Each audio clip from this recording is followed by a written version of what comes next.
بینندگان عزیز، با سلام به ارواح مقدس روح طیبه و منیژه، ساعت 25 من ناصر لولو اخبار امروز را به سمع و نظرتان میچسبانم.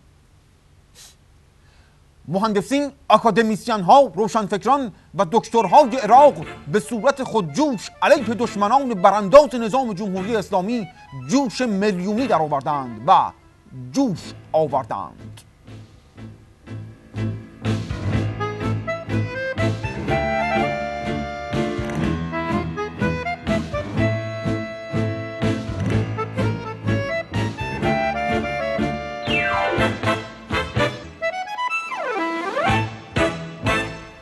در ادامه این تظاهرات باشکوه دشمنان نظام از بین رفتند. ادامه اخبار. همه کشورهای جهان به دعوت نظام جمهوری اسلامی برای بازدید از سایدهای اتمی لبیک گفتند.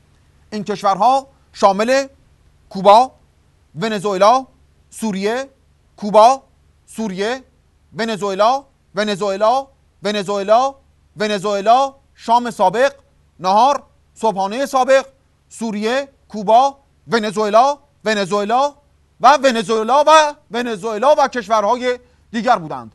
علی اصغر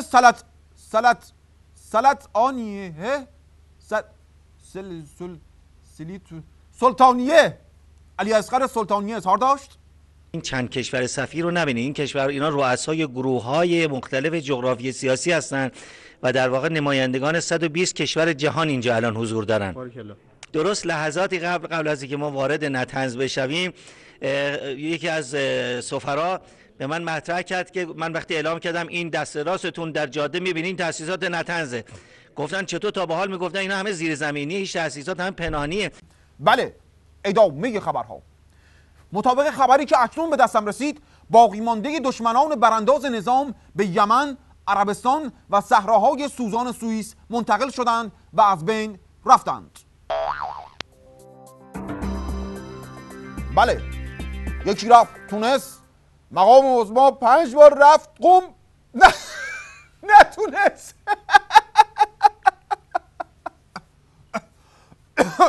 ببخشید. و اکنون حکم جلب توجه شما را به خبری که اکنون به دستم رسید صادر می کنم. مردم ولایت محشر افغانستان در برابر سفارت جمهوری اسلامی در کابل تظاهرات کردند و حمایت خود را سیاست‌های منطقه‌ای جمهوری اسلامی اعلام کردند. همکارم مرزن کلاته گزارش می‌دهد.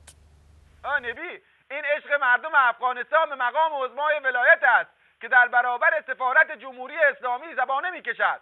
این دلدادگان خاک ته کفش خود را توتیای چشم مقام معظم می‌کنند و با فریادی دشمنکوب ندا در می‌دهند: خامنه‌ای سوسماره، خامنه‌ای بیماره.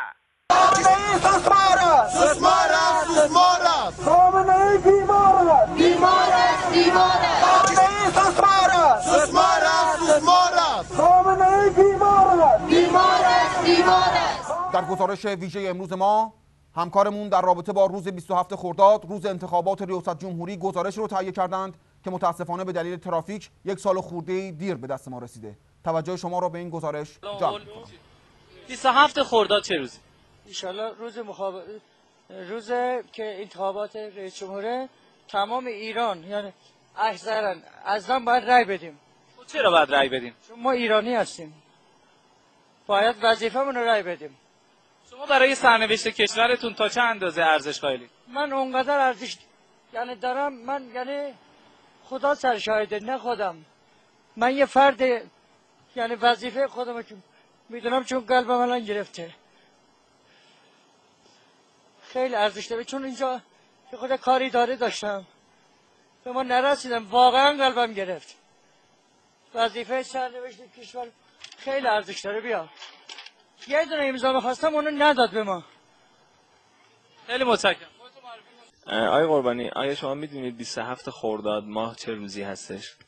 روز جمعه است. 27 خرداد ماه 20 بهمنی. 27 خرداد چه روزی؟ شاید بعضیا نمیدونن، اشتباه کردن، خلاصه ببخشید. خب به نظر شما آیا شرکت شما در انتخابات میتونه سرنوشت ساز باشه براتون، یا اینکه نه مهم نیست؟ زیاد مهم نیست.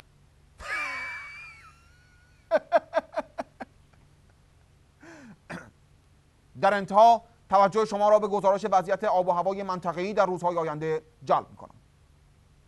با سلام، در روزهای آینده هوا کاملا خوب خواهد بود.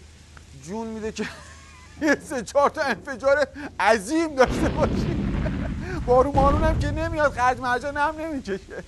بله، همزمان با صدور حکم دادگاه لبنان هم شاهد انفجارهای پراکنده در سطح خاورمیانه و منطقه خواهیم بود و همزمان شاهد ورود یک توده تسلیحاتی بزرگ و عظیم در کشورهای خلیج و آفریقایی هم خواهیم بود، همراه با رگبار و تکتیر و این چیزا به صورت پراکنده.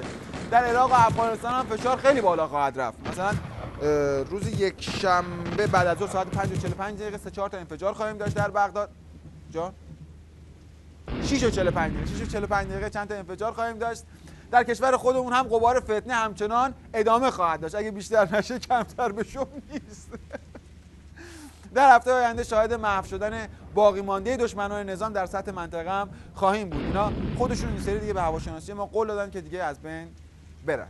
بعد بابا جان مادرتون از بین برین دیگه. بابا ما 30 ساله داریم سر این موضوع خبر فوری میخونیم دیگه. بابا صدامون گرفت، صدا میرسه اما تصویر این قضیه نمیاد. آقای کارگردان چی داست؟ بله خواهش میکنم. فشار بالا خواهد رفت. فشار اینطوری باید این تموم شن دیگه. خب دیگه تشکر.